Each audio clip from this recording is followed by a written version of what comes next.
Good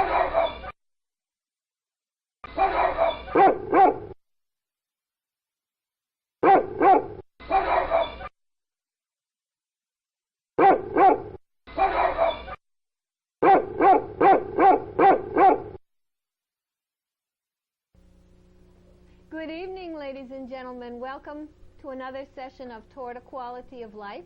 We're here in the month of April, year 2005, and I'm continuing this time on a push towards shows that specifically address the problems and needs of animals.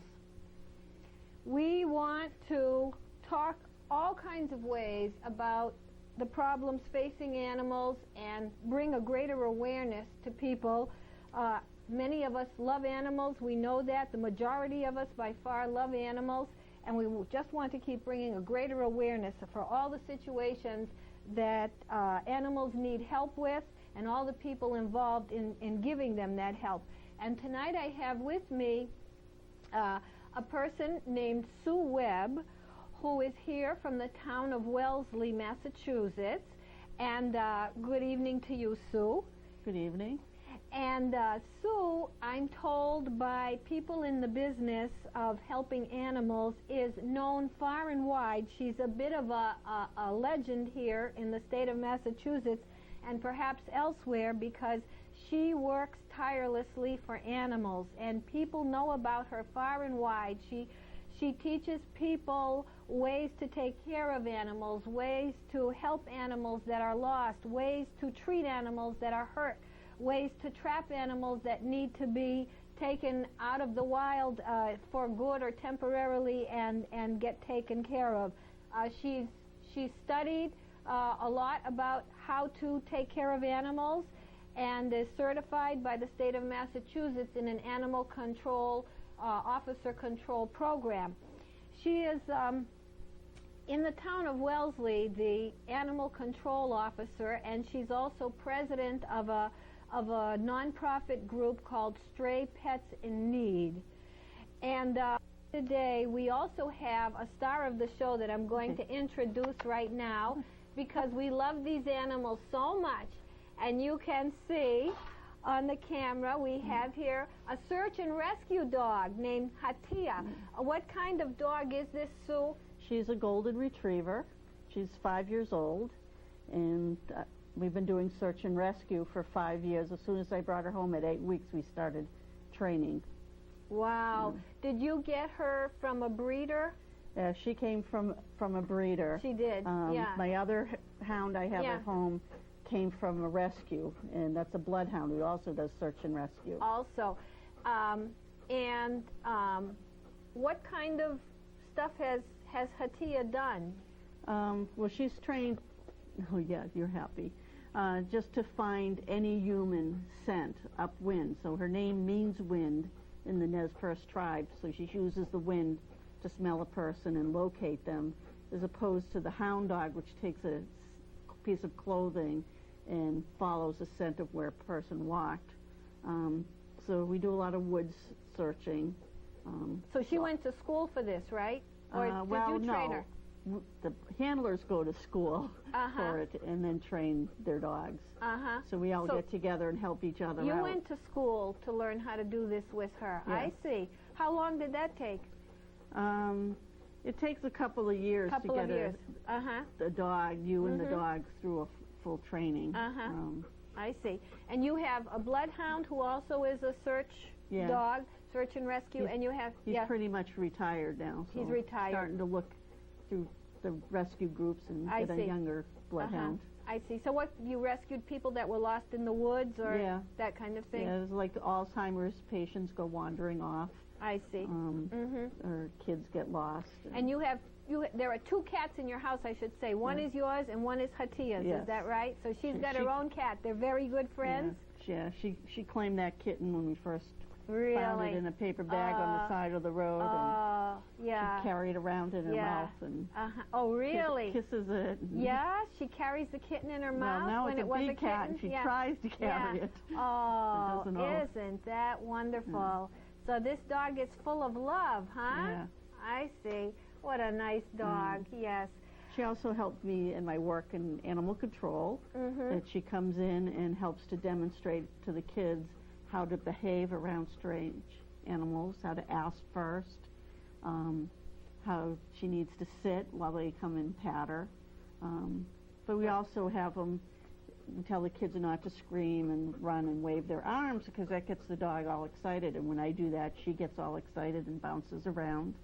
And then we stand still like a tree, and then she calms right down and stops bouncing, so they can see firsthand that it really does work if you stay quiet. Mm-hmm. That's one of my pet matters, is when people let their animals just jump all over the place. I don't care for that at all. You know, I like a more quiet, well-behaved animal. Yeah. So, so this is part of your total team, and she's just lovely.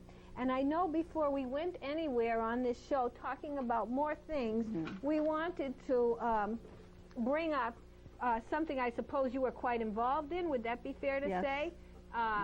We wanted to bring up the new license plates in Massachusetts. You want to tell us about those? The license, the S&N, stands for spay and neuter. And when people purchase the license plate, part of the funds go into a spay-neuter fund, which is granted out to animal control officers or humane society people to do spay and neuter in their community and do different programs that will help get more animals spayed and neutered. And she is spayed too. All my animals are spayed and neutered, so we don't want to add to the overpopulation. But it's a very cute plate. It's very cute. There's a silhouette of animals. What is that? Of dogs and a dog and cats. It's very cute. And you'll notice they both have collars and tags. It's something I kept pushing for, that needed to be on there. That needed to be on the plate. To remind people that they should have collars and tags on their pets. I see. Okay, so you said all the money of this goes to help spay and neuter programs? Part of it goes to the registry for the regular. Part, their usual part. And the extra goes to spay and neuter. How much does this plate cost? I'm sorry, you don't know? I think right someone now. Told me it was $70. I'm not sure. Maybe the first year, and then after that it's less than that. Less money, yeah. I see. Okay, and it's very hip to be driving around with a spay and neuter plate. You know, the hip people would be putting that on their car. I see they have on television a campaign for an environmental license plate. They must have the money. Animal organizations do not have that much money to go on television with a campaign. Yeah. Would that be fair to say? Yeah, definitely fair to say. And all the money we get, we try to put right back into the animals. Yeah. In other words, there's really not enough money and not enough focus on animals, wouldn't you say, in the media and the public at large? Yes. It's really... And I try to tell people, too, when they're helping the animals, they're actually helping the people. So you have some family who can't afford to spay or neuter the pet, and they tend to have more and more kittens or puppies, and they can't properly take care of them, and they need to abandon them or bring them to the shelters. And by having the low-cost spay-neuter programs, we can help them to keep the couple of pets they do own, take better care of those, and not keep adding to the overpopulation. So we're actually helping the family at the same time. About what would you call a modest amount that people can find as an amount to pay for spay and neuter when they have to keep their budget within means? Well, there are some low-cost spay-neuter programs around, the Spay Wagon and a number of programs. They could call you because they could get in touch with your website, which is appearing under your name as we speak, and you would know places near them that they could try to find out about spay and neuter programs. Yeah. About how much should they expect to spend if they want to do a modest... If it's a cat or dog, I believe it's like $50 to $100 for a girl or a boy cat, and more expensive for the girls because the surgery is more complicated, and from $100 to $200 for a dog. Oh, it's more for a dog. Yeah, the size. They're bigger. I see. So. Okay, now speaking of the spay and neutering, I guess this is a big source of heartache for you to see animals abandoned or animals reproducing in the wild without means of sustenance, animals that, like cats, that were formerly domestic and And the cats get abandoned. They're not spayed or neutered. They start having litters of kittens, especially, and they're not socialized with people, so they're more like a wild animal. But they're out there scraping by, trying to get food, reproducing. You're finding dead kittens from disease or hit by cars. And I've seen the trap-neuter program actually work, where one person in the neighborhood just is tired of seeing these animals sick or dying, and we connect them with other people with traps, go in, trap the cats, and if they're not friendly enough to be adopted out into a home, they're spayed, neutered, and vaccinated for rabies, which is helping the neighborhood, and they're released back into that one area where the person is going to feed them and give them shelter, and train them to keep the food out for only 15 minutes twice a day, so they're not attracting wild animals, because we want to stay on good terms with the neighbors.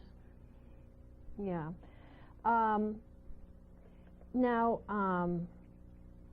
some people believe that feral cats, for example, that is to say cats that are in the wild, are doing just fine, that they're not in dire straits, that they don't suffer all that much, that they're wily.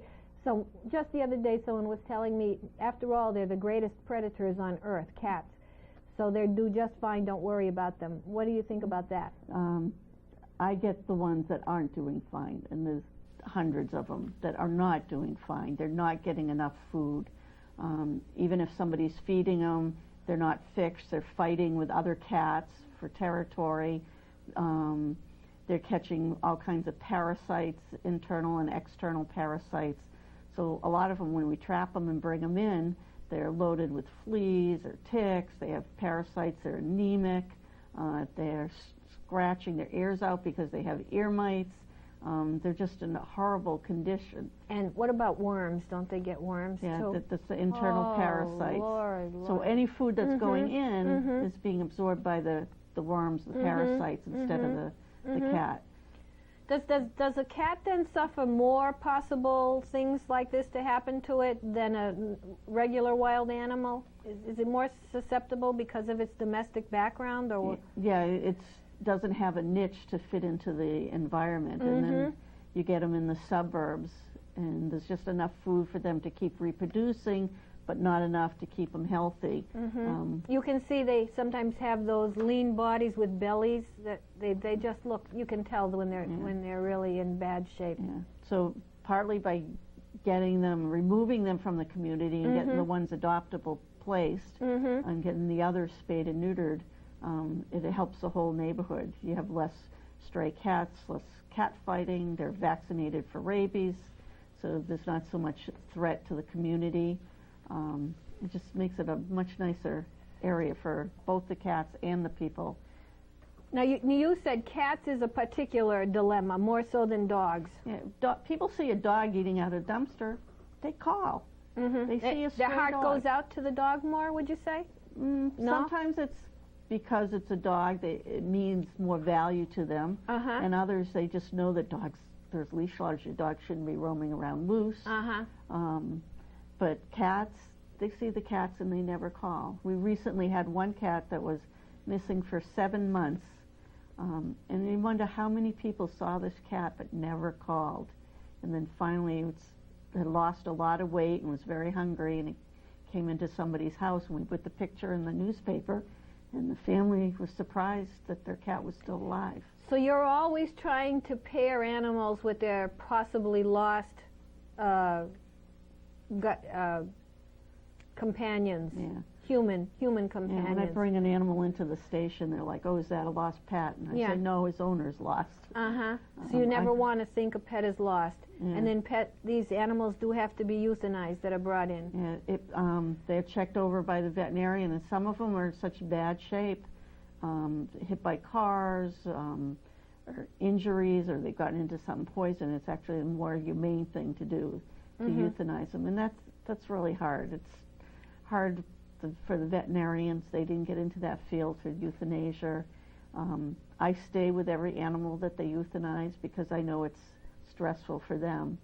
It's and I want to stressful make for the sure animal? the animal is patted and talked to. It's stressful for the animal? So I don't think it's so stressful for the animal. For the people that have to do it. But the people who are doing it, it's stressful.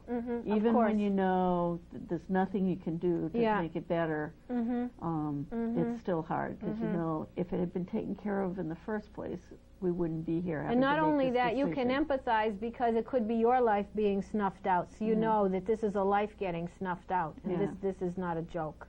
This is as heavy as it gets.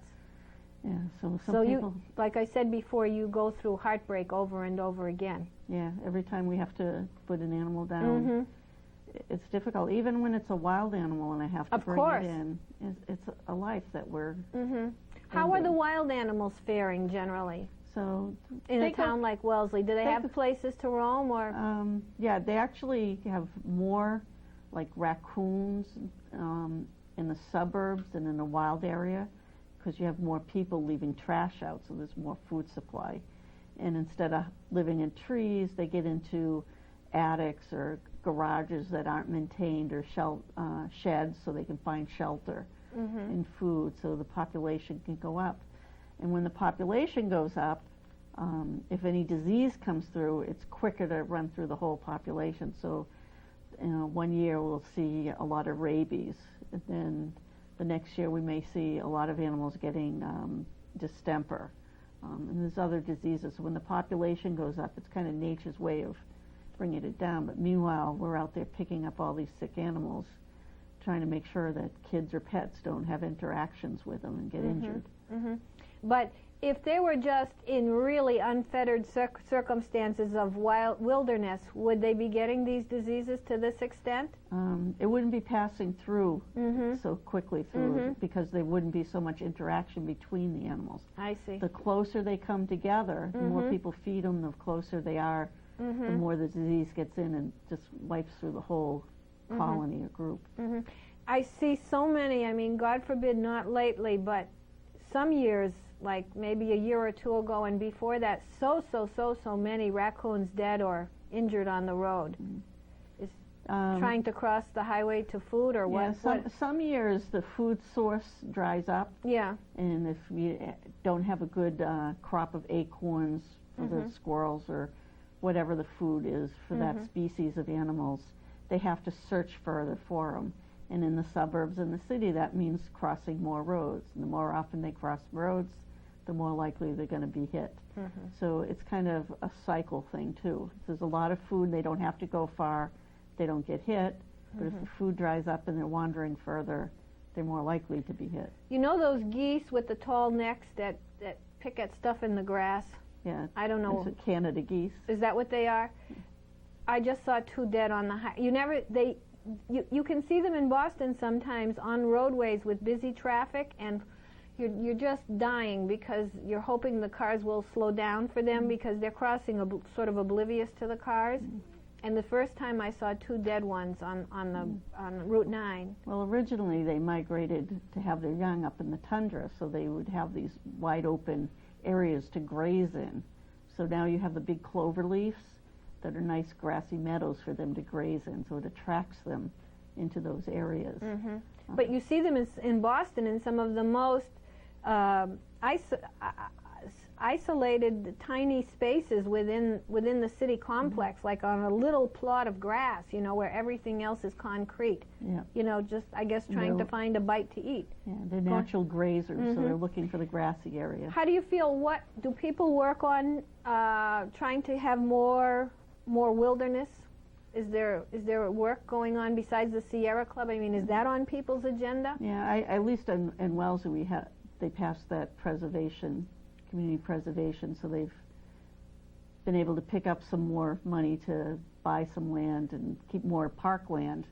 So a lot of communities are trying to keep parkland as part of the community. They realize now that that's important, as well as having businesses and homes and stuff, is to have some open space too, for the animals and for the peace of mind of the people. Yeah. Well, I certainly would love to just put a moratorium on development. I think we've wrecked enough places. We could just work with what we have. We can fix those up and be content.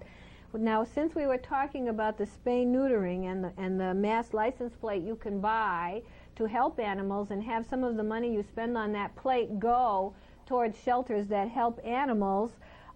We also have, Sue was telling me, microchips that can be put into animals that are a useful idea. What are those? It's about the size of a grain of rice, and they use a needle slightly bigger than the needle they usually give your distemper or rabies shot to your dog or your cat. And they put it between the shoulder blades of the dog or the cat, and they just inject that piece of microchip, that grain of rice size. And if the animal is picked up as a stray, comes into the veterinarian's office, the animal control, the Humane Society, they scan information, we can get a hold of you. So it usually asks for your name and phone and work number, and also an alternative person's name, address, phone number. So if you're away, we can get a hold of your friend to get your pet back to you. And is there an inexpensive way to get this microchip? Yeah. A lot of the Humane Societies, including the one I worked with that started Stray Pets in Need, have low-cost microchip clinics, similar to them having low-cost spay-neuter clinics. And for $15 to $20, people can go to these clinics and get the chip in the animal. Part of it is by holding the clinics, we're making more people aware about what the microchips are and how they can help them to get them back, get their animals back to them. Especially cats. People are afraid to put collars and tags on. The dogs have collars and tags, and many breeds of dogs, so it's easy to describe your dog. But the cats, they're all like short-hair black and white cats. You know, there's so many of the same kind, but they don't stand out as matching up with somebody's. And people are afraid they're going to get caught on a tree or something with a collar. Which is true. It can happen, right? So this way, he's got the chip in there, he gets scanned and get reunited with the owner. We have so few cats that get reunited with the owners that when one happens, I want to get balloons out and have a band and stuff and have a little party, because there's one going home that we don't have to try to find a new home for.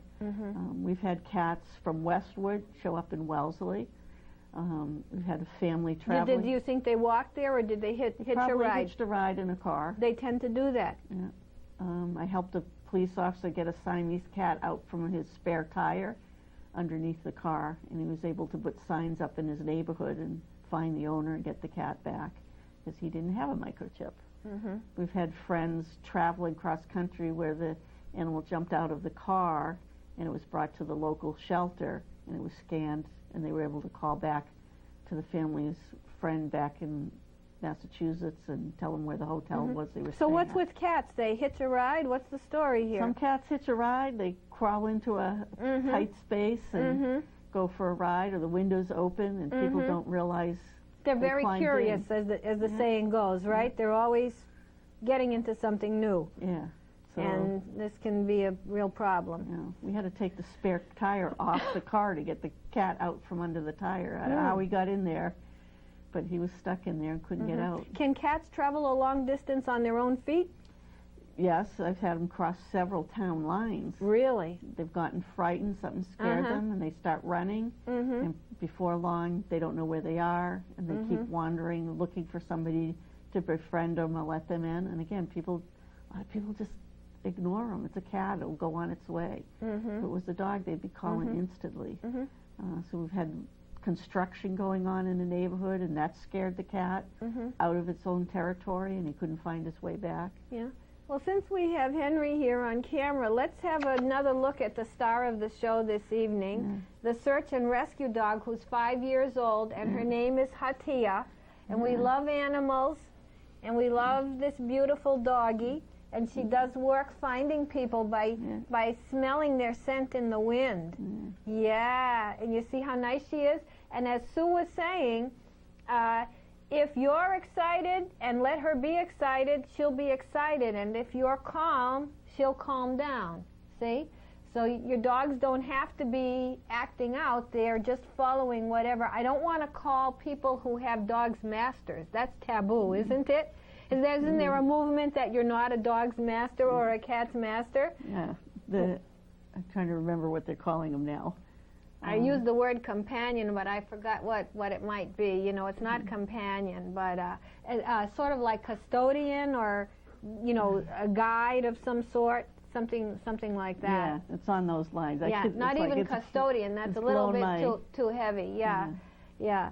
So just like you to see this now. Now you're an animal control officer every day of the week, 5 days a week. Yep. Yeah. So Monday through Friday. Yep. So you get calls all day long. Yes. All day long. Every time I come in, either they call me on the radio or I come back in my office and there's more messages from people. Okay, so what are some... From the loose dog to a stray cat to a wild animal problem. Such as? Raccoons, woodchucks, skunks. What do woodchucks do? They eat people's gardens. One of the things, too, they're a day-type animal. And so they're out all day long, and people just know, they hear about rabies and animals being out during the day, so they think it must be rabid. So I do a lot of education about animal behavior. When you go out on the call? When I go out on the call. Explain which species are supposed to be out during the day, and the raccoons this time of year, the mothers do come out at 4 o'clock. So people are scared of animals that they don't know or understand. Yeah. They fear them. Yes. And by educating them, they get less fearful of them and understand that they can coexist with them. Yeah, but how do you console somebody whose garden's being eaten by woodchucks? What do you do about that? I have brochures and information on how to screen the garden to keep rabbits and woodchucks out of the garden. Oh, really? To certain type of fencing so the animals can't climb over. Really? I know a big farm in western Massachusetts that shoots deer that come to nibble on the food in the... Is there something to keep deer out of the... Deer are pretty hard to keep. Pretty hard to keep. They shoot them. And most farmers with large tracts of land understand that they're going to lose a percentage of the field to wildlife. But they can jump over 8 feet, so tall fences don't always work. I've seen fencing down in Virginia, though, that's pretty high, but they have the area fenced, and they'll have a pack of hound dogs that they've adopted from the shelter that runs loose in the orchards, and it keeps the deer out. So they've saved the animals' lives, and they're hound dogs, which like a lot of exercise, so it's like a win-win situation. The deer get to live because they're not being shot. The dogs get a home and they're taken care of and get to run a lot, and the farmer gets more from his crops. How do you feel about deer being overpopulated and starving, and so therefore we should hunt and kill them? There's a lot of species that there's issues like that. Providing them habitat or overfeeding them, that the numbers go up, and then disease or starvation comes in. And it's part of nature's way of dropping the population back down to where But should we be hunting and killing them? That's ongoing question and study by a lot of people in the both animal welfare and fish and wildlife field, trying to find out solutions. Would you do that? Would you do that? Me, no. No. But you couldn't kill Bambi, huh? No. Well, I also know there's more to discharging a firearm than shooting the animal. That's another reason we take most of our animals to the veterinarian to have them injected, because you got to be worried about the gunshot going through the animal. People think it just goes in the animal and stops. Yeah. But it could pass through, ricochet off something. So it has to be done in a very safe manner. So that's why some people say, just come over and shoot this animal. That's what they ask you to do? Some people do, and it's like, they want you to shoot the animal. There's a gas line right there, or a water line. And like what animal might they want you to shoot?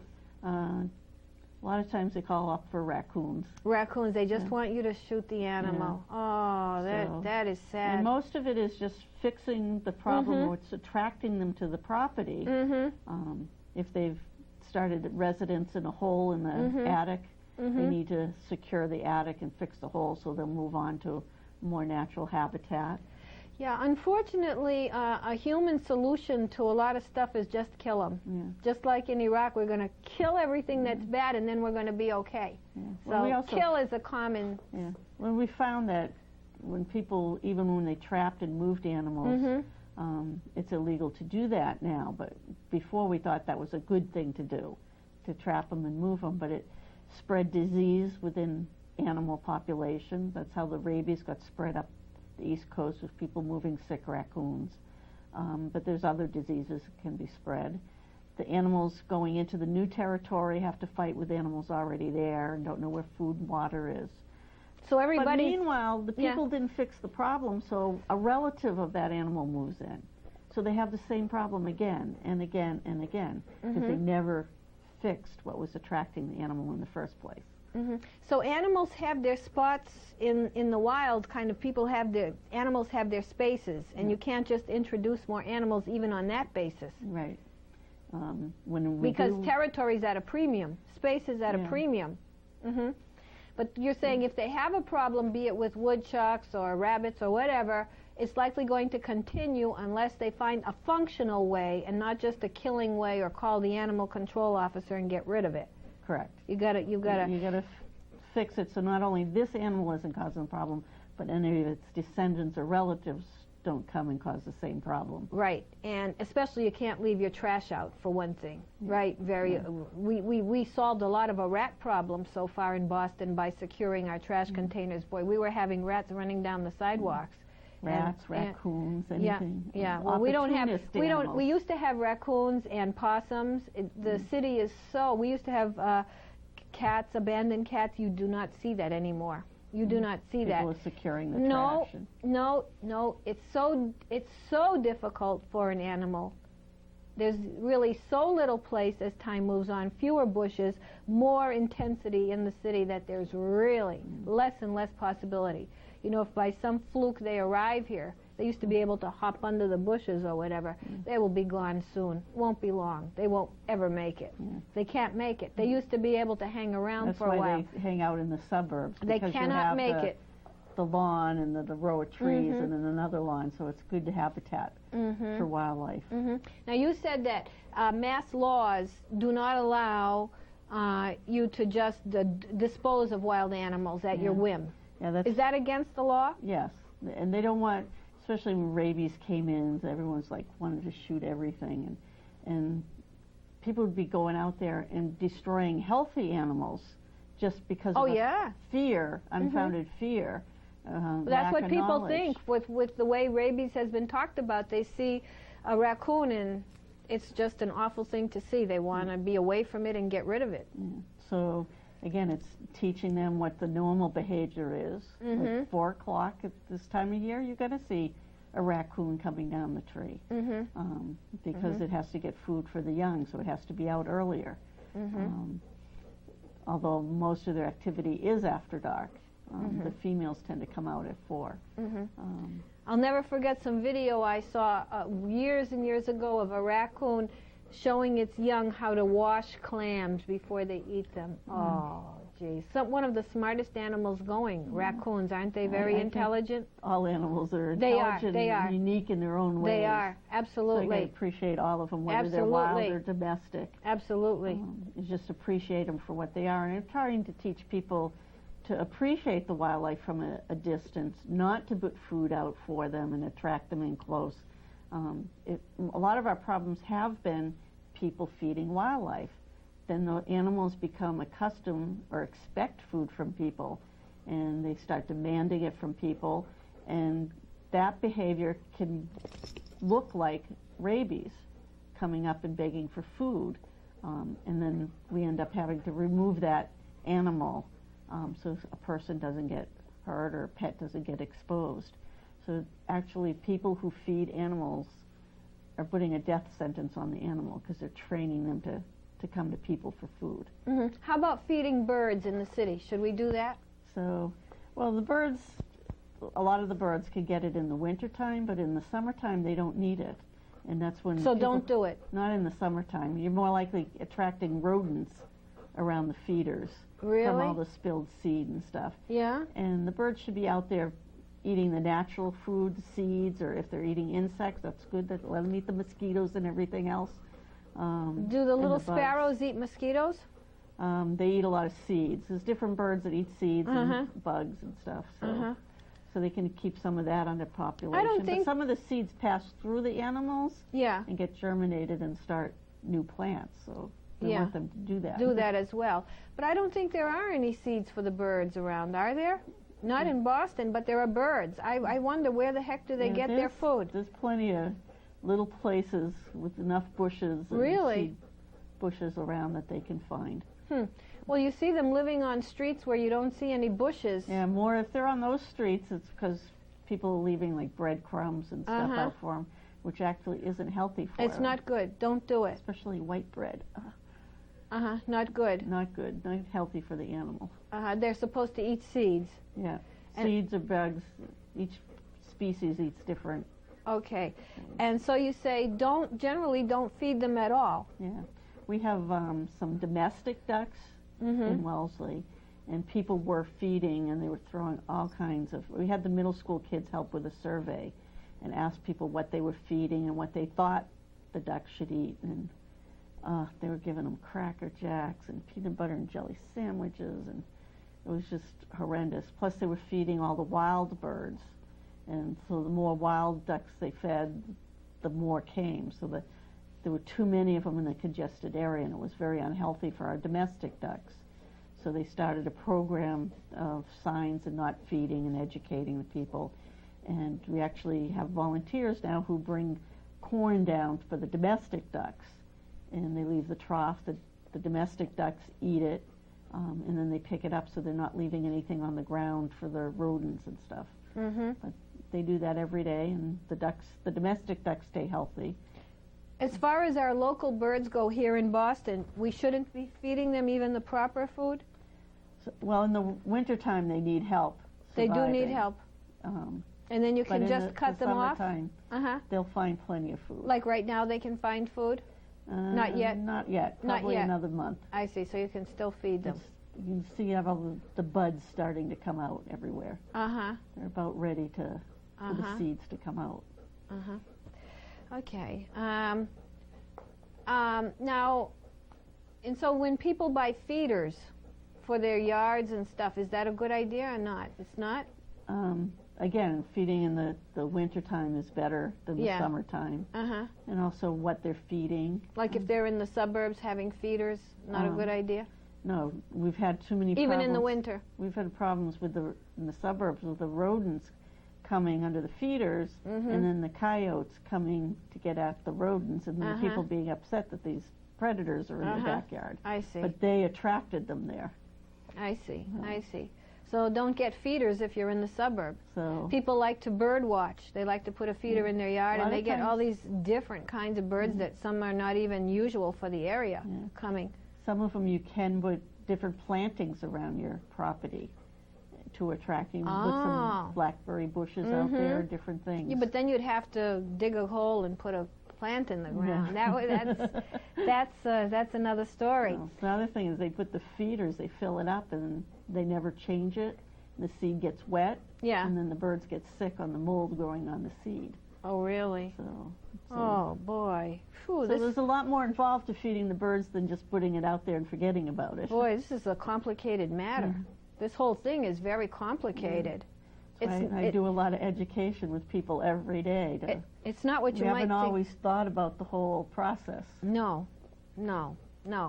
What about coyotes? Do you get calls that there are coyotes around? You do.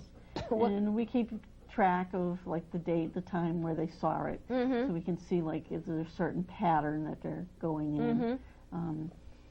We had one problem one year with a coyote, and everybody would see it, run in the house, call up, and report it.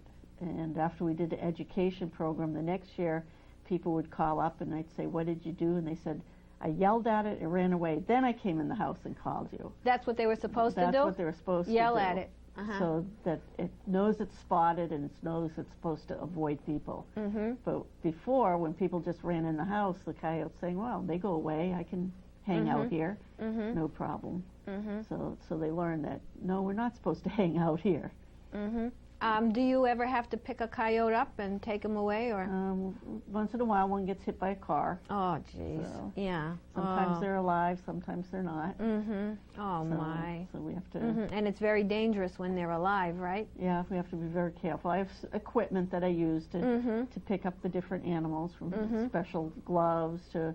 a catch pole to nets, to different equipment that I'll use for different species to make sure that I'm safe while I'm handling them. And you're doing this on your own? You're all alone when you're out there? Well, most of the time. Yeah. Actually, it's better if I'm alone, because then I don't have to worry about you. Yeah, you know everything you're doing. You have it under control. And I can just do what I have to protect myself. And a few times I seem to get hurt. It's because somebody else was trying to help, and I ended up trying to protect them. What's the biggest animal you had to handle? Probably the moose. You had a moose? That was a female moose that was wandering around about a year ago. So we were keeping track of it because it was going to cross a major road. And so we had officers out and stopping traffic. And it finally made it across the road and back into woods and into another town. So that was all right. So it he got there safely. Wow. Our concern was he was going to go out in the road and the cars would be going too fast. And he would get hurt and the people in the car would be hurt too. What about snakes? We don't have any native poisonous snakes in Wellesley. There are some poisonous snakes in Massachusetts, but they're very isolated locations. So if you get sometimes I get people's pet snakes they let loose. Yeah, that are poisonous or? So far, none of them have been poisonous, but sometimes you have to go after snakes? Really? So. Wow. You're not scared of snakes? No. Do they have? It's because you learn their behaviors and how to handle them. That you know how you can safely handle them and maneuver them. So, yeah. Why should you care so much about animals? That's a very abstract question. Yeah. Why should you devote so much effort and time like this? Well, I see the connection between the people and the animals and how it improves our life and stuff, between being able to enjoy observing wildlife to having a companion animal that you can spend time with. I know there's been some studies that show that I'm just patting my dog, and I know my blood pressure is going down because it's relaxing. They can be helpers to us. They help us with our physical and mental health. They know that people with heart attacks, if they have a dog to walk, they're going to heal faster because they're getting out and moving.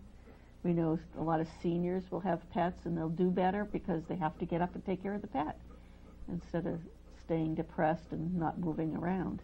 And they also can help us mentally and physically. Yeah, they have someone to relate with as well, right? Yeah. Do you relate with animals? Yes. You do? Yeah. I talk to my animals. Do you think they understand? I mean, in a generic sense. They understand. Last fall, I had to put one of my old dogs to sleep. She had a seizure finally, and it was time. And the other two dogs, they were picking up from me that something was wrong, that I was upset. And I noticed that they were staying very clingy and close to me and seeking extra attention. But I knew they were getting that from me. They don't understand what happened to the other dog, but they were reading my body language, and I was reading their body language, knowing they were trying to comfort me by seeking that attention.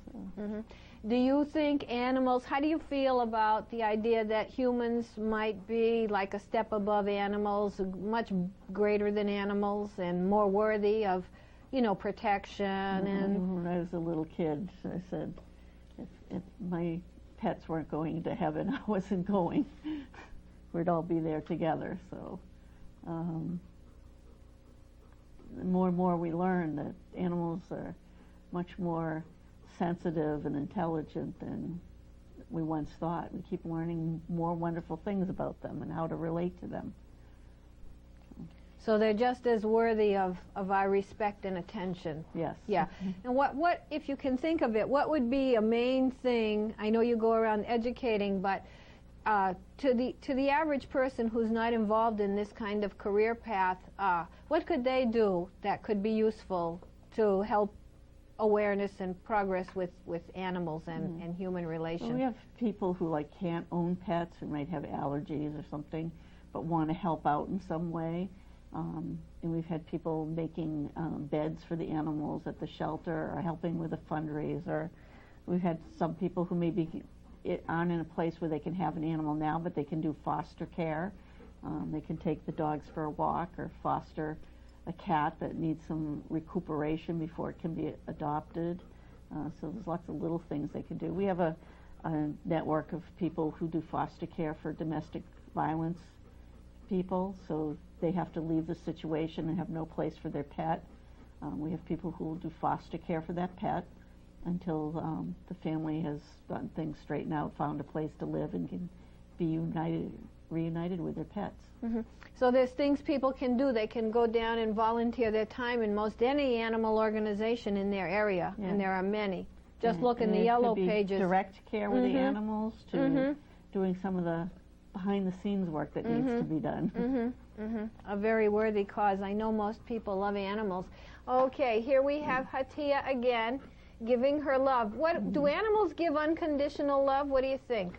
I think they do. I mean, they love you all the time. I mean, I can be in a bad mood and stuff, and she's still coming over there, giving kisses and wanting attention. And even cats love you all the time, don't they? My cats, they're on the bed curled up there, purring away, and they pick up on my moods too. They know if I'm happy or sad or something, and they respond that way.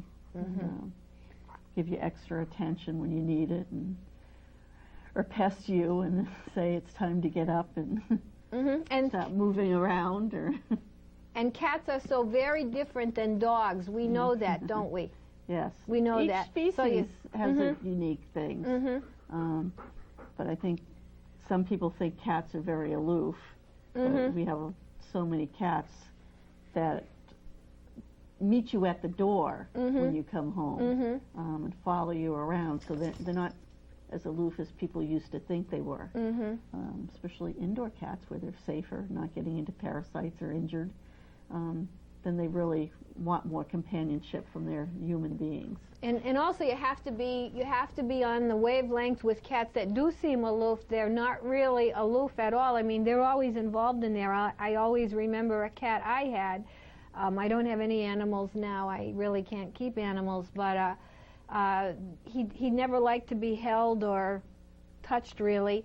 And we had two of them, but when you'd pet the other one, he would be off in a corner somewhere, always off on his own, seemingly sleeping, and you'd go and give some love to the other one, and one eyelid would open like this, always knew exactly what was going on, paying full attention and digging it, just having a different way of I find some of the strays I've taken to do foster care before they get adopted, and you try to read the newspaper or answer the phone or on the computer, just like little kids. They're not around you till you go to do those things, then they're right there like in front of you saying, don't forget me.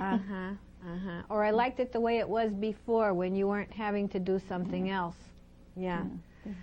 So, well, very good. We're coming to the end of our topic for this evening, but what I hope you can take away most, especially young people watching, anybody watching, is most of us by far love animals. We love them. We don't want bad things happening to them.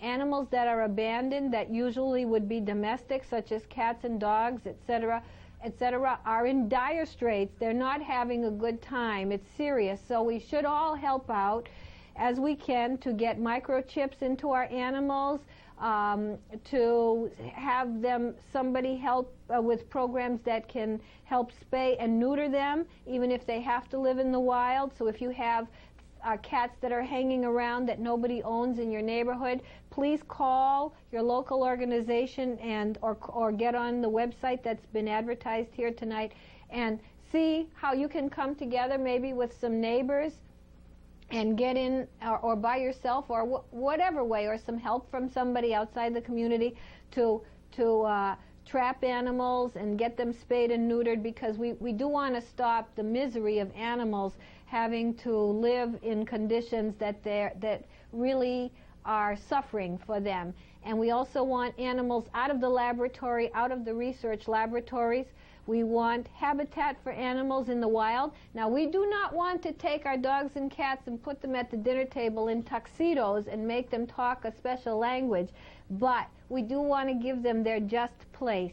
We want them to be allowed to live the way they should live, humanely and with dignity, and we want the same thing for humans. And as many people have pointed out, until the animals have this, no humans really have this as well. We're all part of the big picture, and we all really don't deserve respect. Nobody deserves anything, but whatever respect we have to give goes to everything. The all in the one, and I'm ready to say Om. So, thank you very much, Sue Webb. Okay. And I'm glad I was here today. Thank you. I hope people will contact us, because we do have quite a network, the Mass Animal Coalition, which brings veterinarians, animal control, animal shelters, pet shops, all these different groups together trying to solve some of these problems that none of us can do alone. So if people want to help, like getting together with some neighbors, we can make the networking happen for them. Thank you. Thank you. And as I was talking to my friend Lita Booth, who's in the control room tonight directing us, we have no news about animals on the airwaves. We don't have big awareness going on in this country about animals. We want to bring more about animals to the limelight. So thank you for listening. Thank you, Sue. Thank you, Hatia. God bless us all. Thank you, Henry. Good night.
Bye.